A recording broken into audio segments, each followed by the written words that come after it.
Hello everyone. सो आज हम अपना नेक्स्ट यूनिट स्टार्ट करेंगे, यूनिट 2, जिसका नाम है फोरियर सीरीज एंड इंटेग्रल्स। आपने ये मे बी मैथ्स में अपने पढ़ा हो टॉपिक या नहीं, I don't know, but complete mathematical topic है ये। मैथमेटिक्स में फोरियर सीरीज़ जो है काफ़ी बड़ा रोल प्ले करती है। सिमिलरली ये जो है एक तरह का फिज़िक्स टॉपिक नहीं है, हम फिज़िक्स में इसे एज ए टेक्निक यूज़ करते हैं। किस तरह की टेक्निक में यूज़ करते हैं वो मैं आगे डिस्कस करूँगा। अब हमारे पास जैसे हम फिज़िक्स में प्रॉब्लम्स डिस्कस करते हैं जिसमें हम वाइब्रेशंस की बात करते हैं या ऑसिलेशंस की बात करते हैं। अब ये वाइब्रेशंस या ऑसिलेशंस जो है फिज़िक्स में बहुत जो है ना नॉर्मली इन्वॉल्व होती हैं। जैसे एटम्स हैं, एटम्स में हमारे पास वाइब्रेशंस होती हैं, ऑसिलेशंस होती हैं, ठीक है। ट्यूनिंग फॉर्क हो गया, पेंडुलम हो गया, या फिर स्प्रिंग को जब आप वेट से अटैच कर दो, वाटर वेव्स होगी, वेव्स में भी आपके पास ऑसिलेशन है, या फिर साउंड वेव होगी। ये सारे जो है हमारे पास ऑसिलेटरी मोशन है, और जितने भी ऑसिलेटरी मोशन हैं they undergo one thing that is called simple harmonic motion, जिसे हम SHM भी बोलते हैं।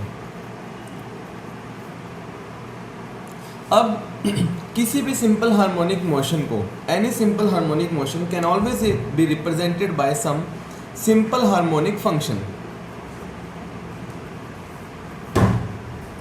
और जो ये सिंपल हार्मोनिक फंक्शन है they are usually written in the form of either sine और कोसाइन। क्यों? क्योंकि आपको पता है जो ये साइन और कोसाइन है ये भी जो है दे रिपीट इटसेल्फ, है ना। ये साइन हो गया या फिर कोसाइन लगा लीजिए, ठीक है। तो साइन और कोसाइन की फॉर्म में जो है हम किसी भी सिंपल हार्मोनिक मोशन को जो है यूजुअली रिप्रेजेंट कर सकते हैं, ठीक है। सो जैसे अब एक और एग्जांपल देता हूँ, साउंड वेव। साउंड वेव जो है ना हमारी, sound wave is pure sine wave, जिसकी कुछ फ्रीक्वेंसी है। और फ्रीक्वेंसी क्या होती है साउंड वेव की? जिस फ्रीक्वेंसी से हम बात कर रहे हैं, या फिर टोन, हमारी म्यूजिक की जो टोन है वो।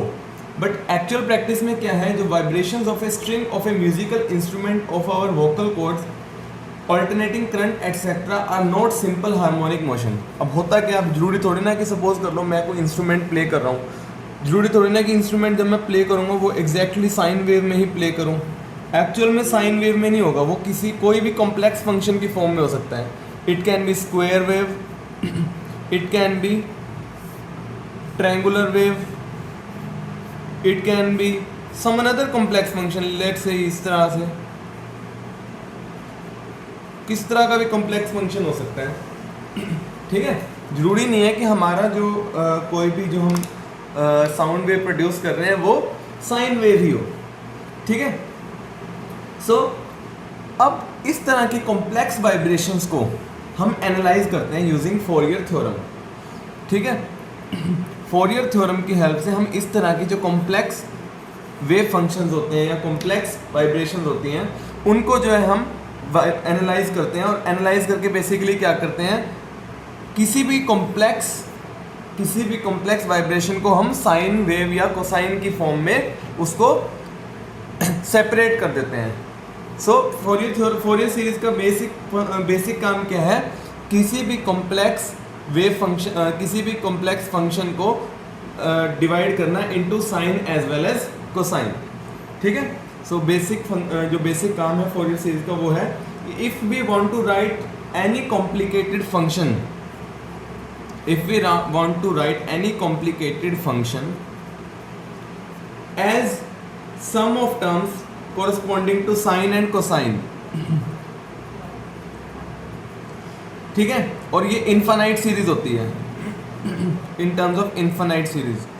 तो इस सीरीज को जो है हम जब हम किसी कॉम्प्लिकेटेड या कॉम्प्लेक्स फंक्शन को लिखते हैं in terms of infinite series of sine and cosine, इस सीरीज को हम बोलते हैं Fourier series.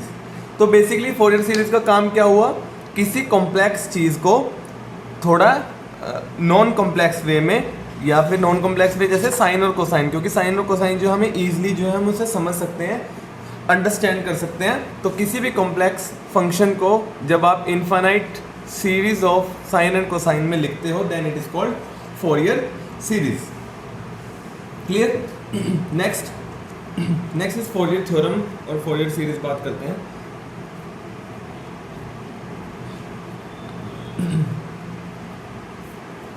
Fourier theorem, Fourier theorem states that any periodic wave कैसे भी हो, चाहे कॉम्प्लेक्स हो चाहे नॉर्मल हो, जिसकी मतलब एनी कॉम्प्लेक्स वेव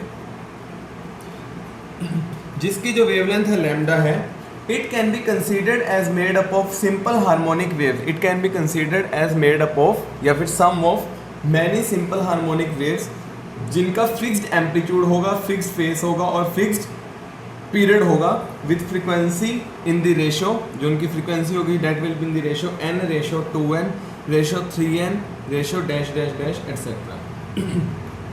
ठीक है, सपोज कीजिए आपके पास कोई फंक्शन है जिसका पीरियड जो है वो है कैपिटल T, जिसका पीरियड जो है वो कैपिटल T है। इसका मतलब सपोज कीजिए आपके पास फंक्शन है f ऑफ t, ठीक है, इस can also be represented as some another function of t plus n into t. क्यों? क्योंकि कैपिटल T जो है इसका पीरियड है, इसका मतलब हर t पीरियड के बाद जो है ये फंक्शन जो है अपने आप को रिपीट करेगा। n कैन बी एनी 0 1 2, मतलब t पे तो है ही, 1t के बाद भी रिपीट करेगा, 2t के बाद भी, 3t के बाद भी, इसलिए हम इसे कह रहे हैं कि ये जो है फंक्शन पीरियोडिक फंक्शन है। क्यों? Because it is repeating itself after t period of time. तो कोई भी फंक्शन, अगर एक फंक्शन कोई भी फंक्शन पीरियोडिक फंक्शन है, उसको मैं इस तरह से एक्सपेंड कर सकता हूँ, y is equal to f of t, it can be expanded as a naught plus a1 cos omega t plus a2 cos 2 omega t plus dash dash dash plus an cos of n omega t plus, अब आगे plus dash dash dash, फिर आगे plus b1 sine omega t plus b2 sine of 2 omega t plus dash dash dash plus bn sine of n omega t plus dash dash dash, because ये infinite series है। इस तरह की series को मैं बोलता हूँ ये फोरियर सीरीज है। अब इसको मैंने थोड़ा सा सिंप्लीफाइड फॉर्म में लिख सकता हूँ। कैसे लिख सकता हूँ? ए नोट का ए नोट लिख देता हूँ अलग से, और जो ये वाली सारी टर्म थी जिसमें कोज इन्वॉल्व है, इसको मैं क्या लिखता हूँ इन फॉर्म समेशन। क्या लिखूँगा? ए n cos n omega T. N कहाँ से कहाँ तक वेरी कर रहा है? 1 से लेके एन तक नहीं, इन्फिनिटी तक।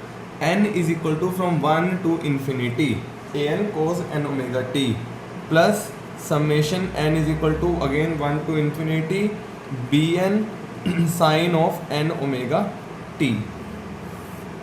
This is the Fourier series of any function f of t. ठीक है, here omega is what? Omega is equal to 2 pi divided by t.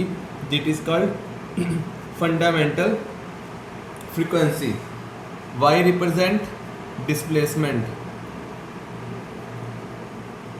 ठीक है, इस सीरीज को मैं बोलता हूँ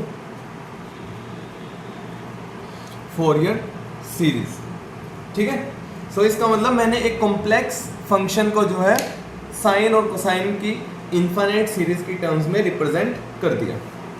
ठीक है, अब मैं एक और इम्पोर्टेंट चीज़ पढ़ूंगा जो आपके 1 नंबर के क्वेश्चन में आ सकती है। What are Dirichlet conditions? Dirichlet condition,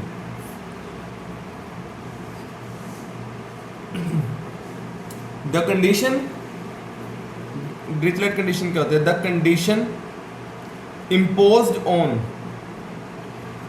जो मैं एक फंक्शन f ऑफ x पे कंडीशन इम्पोज करूंगा to make this equation valid, ये जो फोरियर सीरीज को वैलिड बनाने के लिए, to make this equation valid, और वो कंडीशन क्या है, कंडीशन है that this function f of x has only a finite number of extreme values and finite number of discontinuities. ठीक है, जो आपका एफ ऑफ एक्स फंक्शन है उसकी जो है एक्सट्रीम वैल्यूज जो है वो फाइनाइट होनी चाहिए और डिसकॉन्टिन्यूटीज भी जो है वो फाइनाइट होनी चाहिए।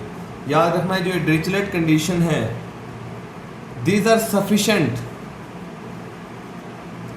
बट नॉट नेसेसरी, होनी ही होनी जरूरी नहीं है, बट ये सफिशेंट है but not necessary conditions. Clear, important.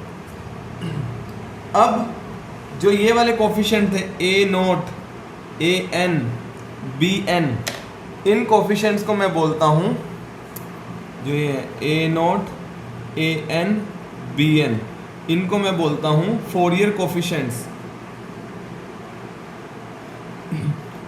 अब फोरियर सीरीज तो लिख ली, अब ये फोरियर कोफिशिएंट्स भी तो निकालने पड़ेंगे ना। फोरियर कोफिशिएंट्स होते क्या हैं, तो फोरियर कोफिशिएंट निकालने के लिए मैं नेक्स्ट आपको क्या बताता हूँ कि फोरियर कोफिशिएंट निकालने का फॉर्मूला क्या होता है। सबसे पहले ए नोट की बात करते हैं। ए नोट की बात करते हैं, मैं इसमें जो है आपके पास ज़्यादा क्या बोलते हैं डेरिवेशंस पे नहीं जाऊँगा, ठीक है, क्योंकि इतनी इम्पोर्टेंट है नहीं है, बट थोड़ा सा आपको आइडिया देता हूँ। जैसे y इज इक्वल टू आपके पास था a naught plus summation n is equal to 1 to infinity a n cos of n omega t plus summation n is from 1 to infinity b n sine of n omega t. ठीक है, मैं क्या करता हूँ, integrate कर देता हूँ, y is equal to f of t था ना, integrating both side with respect to t, और कहाँ से कहाँ तक करना है, फ्रॉम 0 से लेके t तक, और t की वैल्यू क्या है 2 पाई बाय ओमेगा।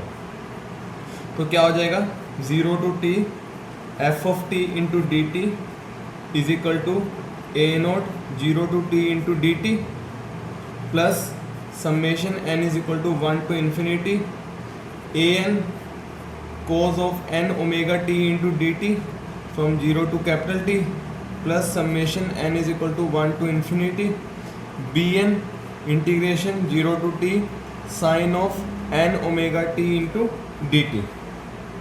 ठीक है, अब the integrals of this sine and cosine terms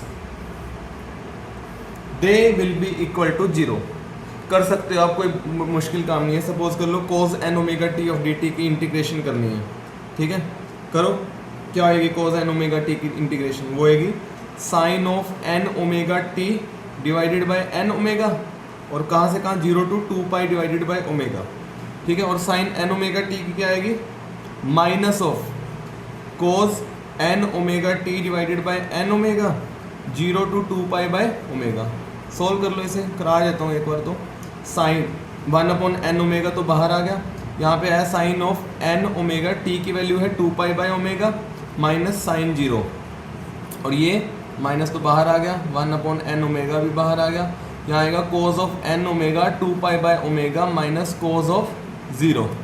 तो ये क्या बना 1 अपॉन एन ओमेगा, ओमेगा से एन ओमेगा गया, sine of 2 pi n, sine of 2 pi कितना होता है 0, और साइन 0 कितना होता है 0, इसका मतलब ये तो 0 ही बनी टर्म। इसी तरह से ये वाला कर लेते हैं minus 1 upon n omega, omega से ओमेगा गया, sine of 2 pi n, sorry cos of 2 pi n, cos of 2 pi कितना होता है 1, कोस ऑफ 0 कितना होता है 1, 1 माइनस 1 0, अगेन ये भी 0 बना, इसका मतलब ये टर्म भी कैंसिल होगी, ये टर्म भी कैंसिल होगी। आपके पास आंसर क्या बचा, a naught is equal to, नहीं sorry 0 to t f of t into d t is equal to a naught, ये क्या बना इंटू टी। तो ए नोट की वैल्यू क्या आ गई यहाँ से 1 upon capital t 0 to t f of t into d t. तो जो ए नोट है वो हमेशा आपके पास ये आएगा, ये आपका फर्स्ट फोरियर कोफिशिएंट आ गया ए नोट। इसी तरह से आपने ए एन निकालना है और इसी तरह से आपने बी एन निकालना है, ठीक है। जब ए एन निकालना होगा, ए एन निकालने के लिए जो ये वाली इक्वेशन थी, ये वाली इक्वेशन थी जो फोरियर सीरीज थी, इसमें आपने मल्टीप्लाई करना है both side by cos n omega t and फिर इंटीग्रेट करना है फ्रॉम 0 टू कैपिटल टी या फिर 2 पाई बाय ओमेगा, ठीक है। सो इसे सॉल्व कर लेना, मतलब ए एन की वैल्यू जो आती है वो आती है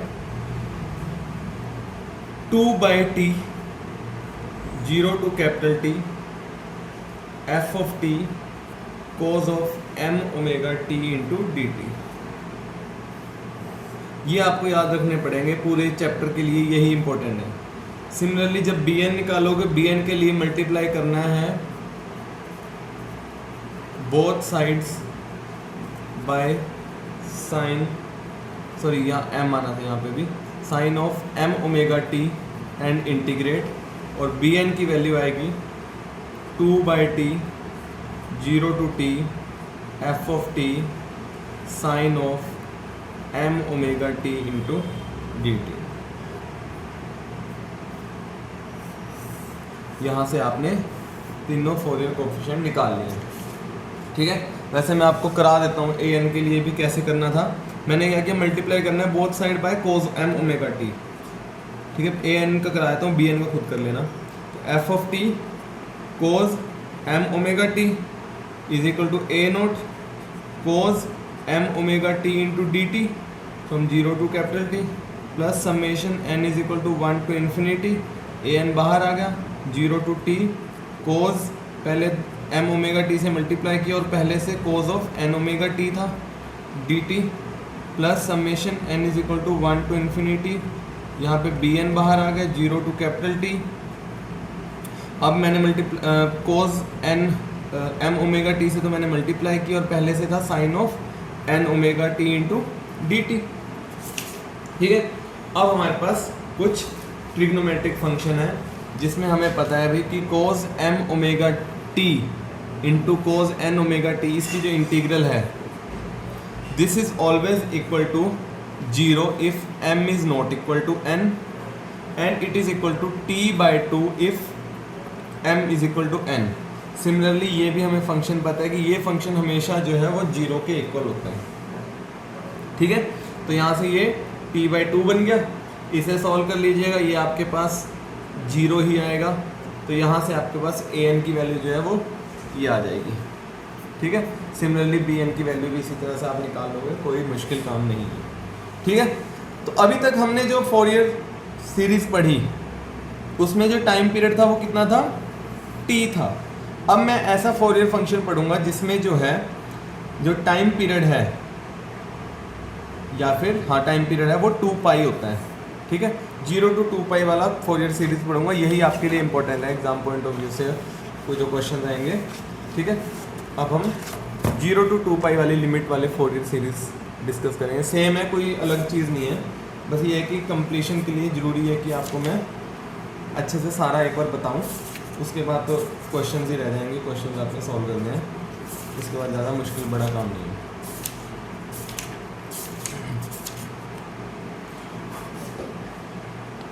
सो जैसा मैंने बताया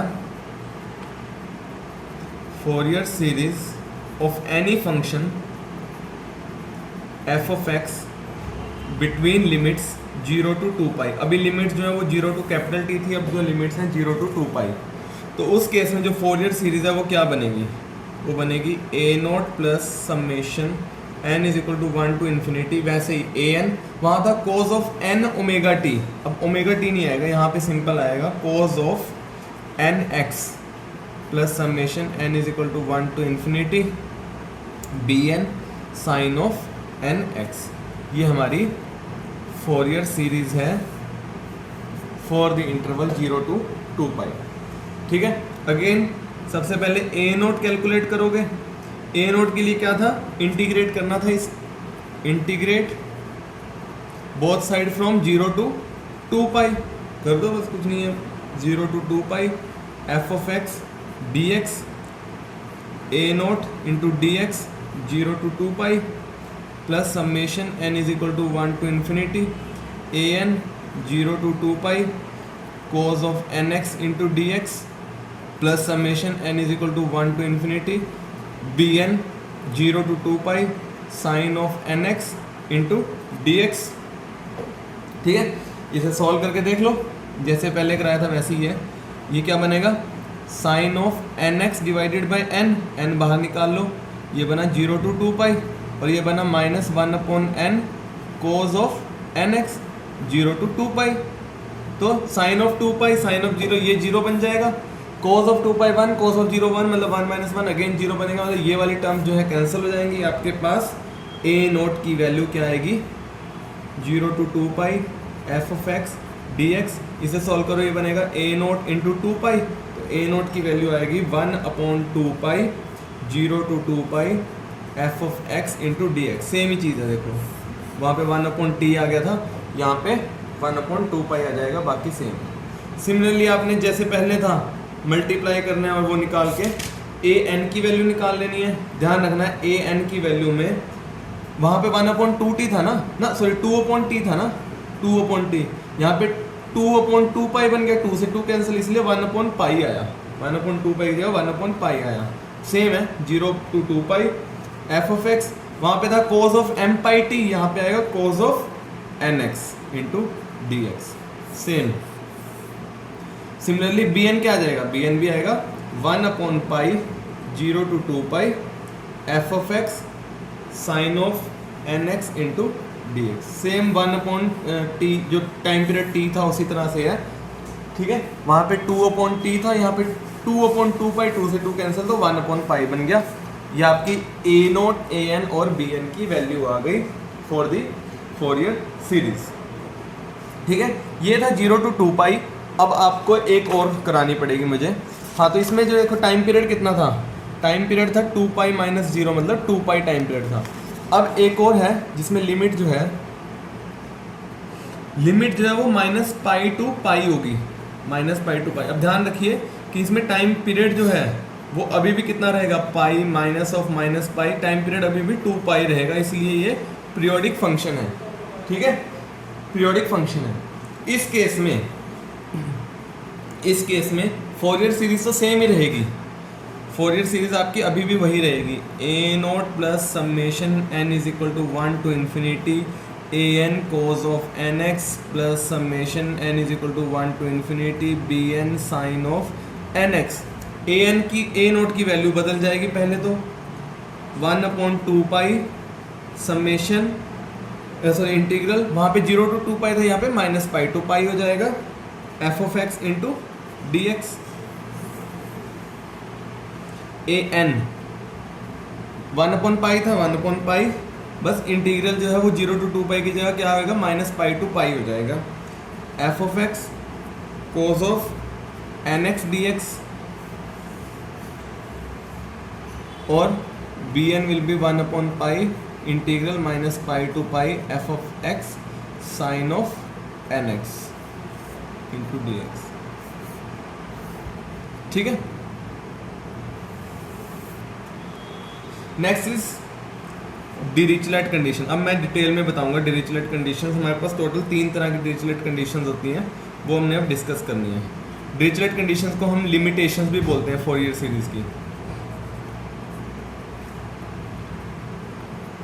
ठीक है, तो 3 है डिरिचलेट कंडीशन। जो आप स्टेटमेंट है वो बुक से कर सकते हो, मैं सिर्फ आपको एक बार समझा देता हूँ, आइडिया देता हूँ कि होता क्या है। 3 डिरिचलेट कंडीशंस क्या हैं। पहली डिरिचलेट कंडीशन है the function f of x it should be periodic, function जो है वो पीरियोडिक होना चाहिए और सिंगल वैल्यूड होना चाहिए।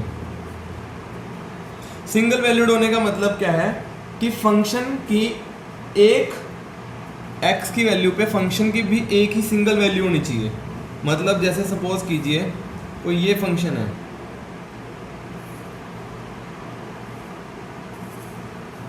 देखो अगर मैं यहाँ पे ये एफ ऑफ एक्स है, ये एक्स है, देखो सिंगल एक्स की वैल्यू पे सपोज एक्स नोट है, सिंगल एक्स की वैल्यू पे आपके पास फंक्शन की 2 वैल्यूज आ रही हैं, सिमिलरली यहाँ पे भी 3 वैल्यूज आ रही हैं। इनफैक्ट एक एक्स की वैल्यू पे आपके पास एफ ऑफ एक्स की 3 वैल्यूज आ रही हैं, तो इस तरह का फंक्शन अलाउड नहीं है। फंक्शन जो है पीरियोडिक तो होना ही चाहिए, जैसे पीरियड जो है टाइम पीरियड टी हो सकता है, 2 पाई हो सकता है, उसके अलावा सिंगल वैल्यूड भी होना चाहिए, मतलब एक एक्स की वैल्यू के लिए फंक्शन की एक ही वैल्यू होनी चाहिए। Second, function should have finite value everywhere. Function की हर जगह जो है फाइनाइट वैल्यू होनी चाहिए, ठीक है, and it should not be infinite in its time period. Suppose अगर मैं इस तरह का एक फंक्शन प्लॉट कर लेता हूँ,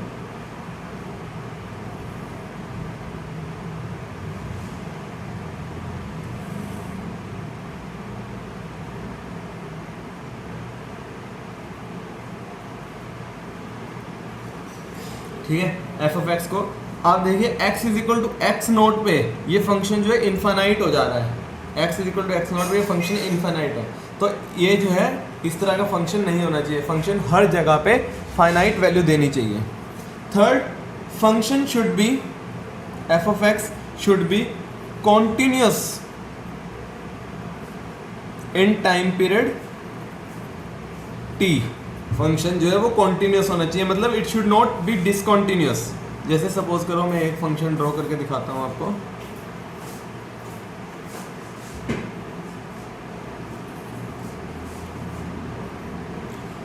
ठीक है,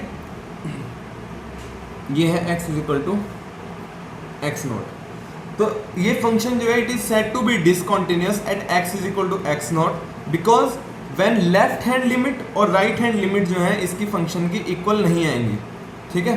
सपोज कीजिए this is x naught minus delta x और एक x naught plus delta x ले लो, x naught minus delta x तो यहाँ पे आ रहा है, ठीक है, यहाँ पे, और x naught plus delta x कहाँ पे आ रहा है, यहाँ कहीं आ रहा है, तो इस तरह का फंक्शन अलाउड नहीं है। लेकिन देखिए साइन फंक्शन में ऐसा नहीं होता, साइन फंक्शन में ऐसा नहीं होता। ये suppose x is equal to x naught है, तो अगर आप यहाँ पे भी लो चाहे यहाँ पे लो, आपके पास फंक्शन की वैल्यू सेम आएगी, लेफ्ट हैंड लिमिट जो है राइट हैंड लिमिट के इक्वल आती है। तो फंक्शन पीरियोडिक और सिंगल वैल्यूड होना चाहिए, फंक्शन जो है फाइनाइट होना चाहिए हर जगह, और फंक्शन जो है कॉन्टिन्यूस होना चाहिए।